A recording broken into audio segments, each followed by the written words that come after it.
नीला सियार की कहानी। चंद्रव नामक एक भूखा सियार भोजन की तलाश में भटकता हुआ जंगल के निकट स्थित गांव में चला गया। गांव की गलियों में घूमते हुए उसे कुछ कुत्तों के देखा तो उस पर टूट पड़े। किसी तरह जान बचाकर चंद्रव वहां से भागा और एक मकान में घुस गया। वह मकान एक धोबी का था। मकान के एक कोने में बड़ा सा ड्रम रखा हुआ था। चंद्रव उसमें छुपकर बैठ गया। वह रात भर वहीं छुपा रहा। सुबह होने तक कुत्ते वहां से जा चुके थे। चंद्रव ड्रम से निकलकर जंगल की ओर गया। उसे बड़े जोरों की प्यास लगी थी। वह पानी पीने नदी किनारे गया तो पानी में अपनी परछाई देख चौंक गया।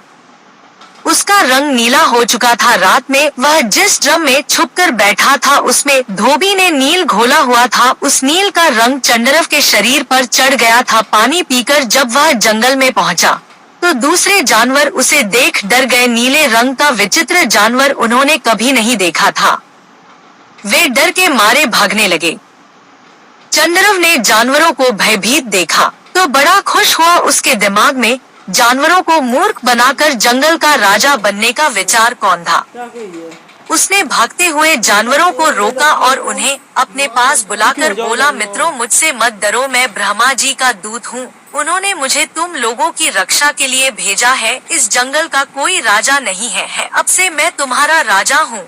तुम लोगों की सुरक्षा की जिम्मेदारी अब मेरी है। तुम मेरे राज में आनंद से रहो। अब चंद्रव के मजे हो गए। दिन भर वह छोटे जानवरों से अपनी सेवा करवाता, हाथी की सवारी कर जंगल में घूमता, शेर, चीते और भेड़िए उसके लिए शिकार कर लाते। वह छक कर उसका भक्षण करता और बचा हुआ मांस उन्हें दे देता। दिन बड़े ही शांतिपूर्ण रीति से गुजर रहे थे।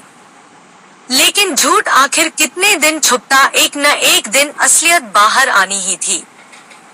एक सुबह चंद्रव सोकर उठा और अपनी मान से निकला। अचानक उसे कहीं दूर से सियारों की हुआ की आवाज सुनाई पड़ी। चंद्रव आखिर था तो सियार ही। वह भूल गया कि उसने अन्य जानवरों के सामने ब्रह्मा के भेजे दूत होने का नाटक किया है और वह भी मदमस्त होकर हुआ चिल्लाने लगा। जब दूसरे जानवरों ने उसकी आवाज सुनी तो समझ गए कि वास्तव में वह एक सियार है और उन्हें मूर्ख बनाकर उनका राजा बना बैठा है।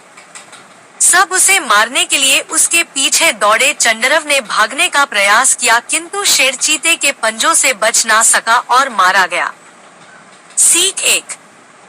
जो अपनों को ठुकराकर परायों को अपनाता है उसका नाश हो जाता है। 2। झूठ की उम्र लंबी नहीं होती। जब वह खुलता है तो उस